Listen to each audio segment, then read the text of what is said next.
of actually promoting and marketing, we have all these disparate efforts.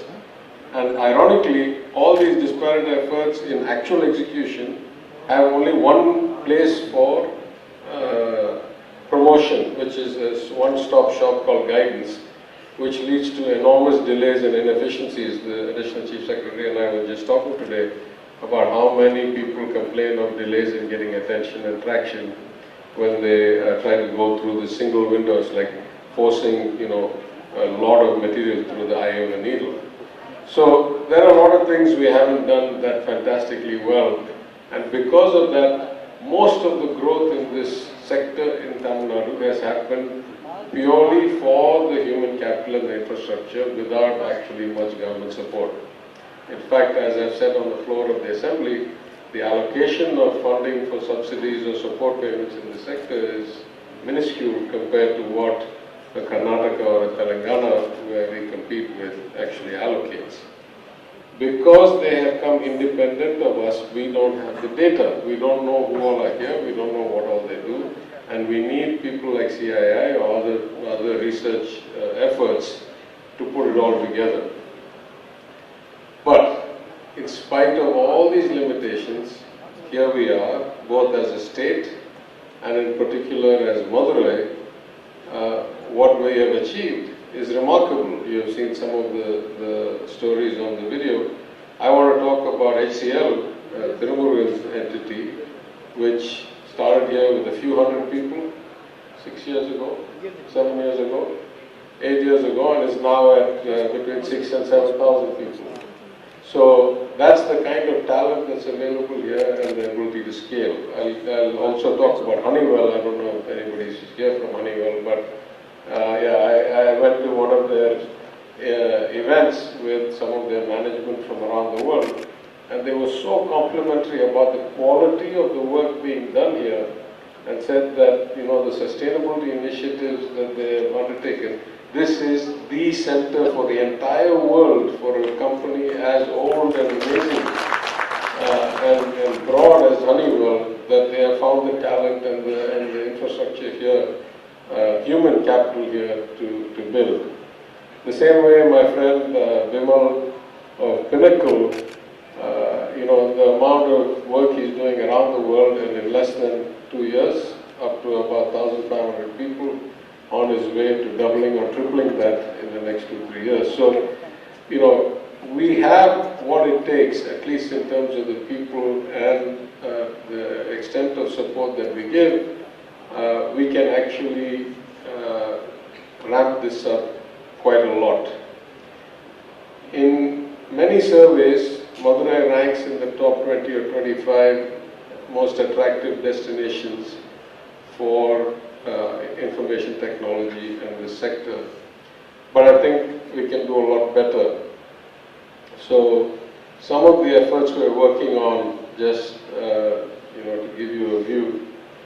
The first is that we want to have better fitting of our talent to the needs of the market. So we have greatly enhanced our focus on training, on skilling. We have special programs we've started since we came as a government 3.5 years ago. And we are, through non-government, through ramped up training efforts at ICT Academy, we are trying to increase the fit and the immediate productivity ambitions of the workforce from this huge human capital that we have. We're trying to improve the infrastructure in terms of broadband. We're almost completing the Tamil Nadu FiberNet project by the end of this year, and we will be able to provide 100 Mbps fiber connectivity to all 12,650 villages in Tamil Nadu. We're in talks with the National Quantum Computing Mission, as well as the government of Finland, as well as some innovative startups, to see if we can set up a quantum center of excellence. We are focused on better coordination within the government to ensure that you don't have to talk to 15 different people. Hopefully there'll be some announcements in the near future. We want to have better utilization of the resources we currently are managing. For example, in a lot of Elcott parks, a lot of the land that was allocated has not been actually used, has not been built on. A lot of spaces that were designated SEZ have not had any activity in them, and the SEZ scheme has effectively ceased to exist. So we want to denotify, we want to reallocate, we want to focus on providing holistic environments at these Elcott parks rather than just office buildings, also the potential for hostels, which many people ask for, also some social activity, recreation centers, dining, things like that. And effectively, what we want to do is move up the value chain. We want to be able to do more than just basic services, as you've seen here.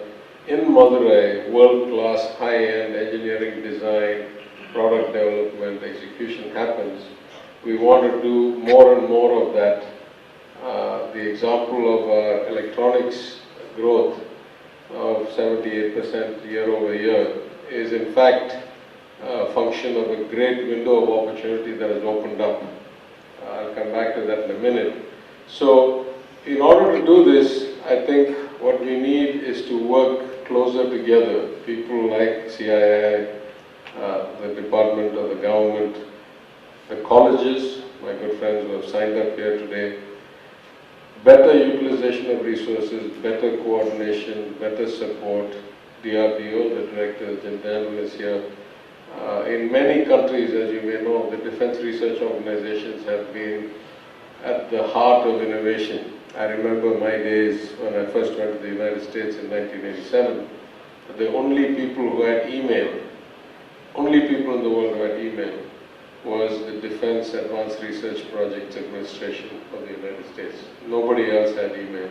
The notion of email, the notion of connected computers, the notion of IP was basically funded by the Department of Defense of the United States. So I'm sure that DRDO is doing similar seminal work here. The Director General just announced or explained the many different ways that they can support research and development, and I think collectively we can do all of this together much better.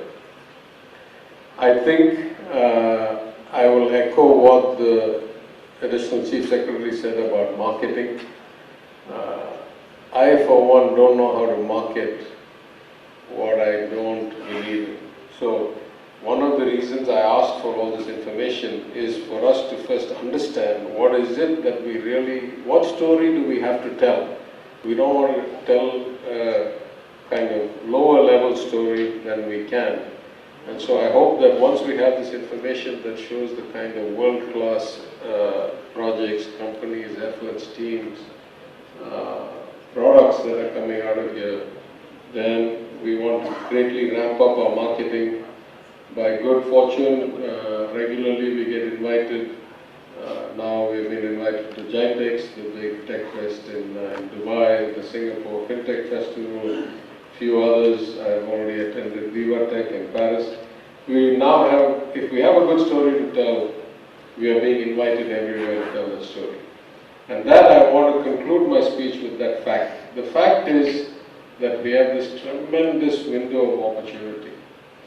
It may not last forever, but it's got at least a few years leg in it. The global kind of investment of all manufacturing, all kind of production in China, that era is over. It has come to a close, and it has come to a very rapid close. Just yesterday, I had two conversations that I thought were very profound. One, on my flight back from Delhi to Chennai yesterday, I happened to sit next to the Asia Pacific head of Saint-Gobain Glass, the big French company. And he was telling me how rapid and how exponential the shift away from China is, and how much places like Vietnam are benefiting from it. And in fact, to be honest, Tamilnadu's jump to 9.5 trillion is largely driven by that. It's by the fact that Apple has moved a lot of iPhone production assembly into Tamil Nadu away from China.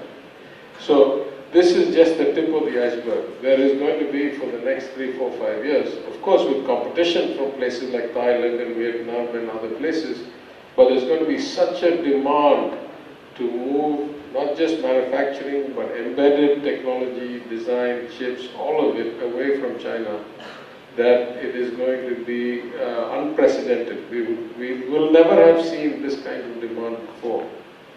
And by good fortune, I had lunch with my good friend Dr. Raghuram Rajan, former governor of the RBI and member of the Chief Minister's Economic Advisory Council. And he was talking about the fact that we have all these young people we need to get employed very quickly, and that might be the challenge of our times in terms of public policy. So we have this huge demand for additional facilities for production, for design, for ITES, for replacement manufacturing coming out of China.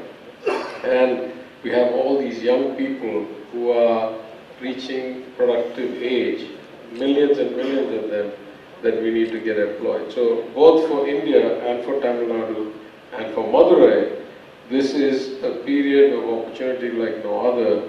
And I hope collectively between the government, entities like CII, research institutions like the DRDO, academic institutions like the SNA, like Raju College, like Kalasilingam University, that we will be able to put our best foot forward, collectively capitalize on this, and show this kind of 60–70% growth continuously year over year for the next few years, because that's what it will take for us to achieve our ambition of a 1 trillion economy. Thank you very much, ladies and gentlemen.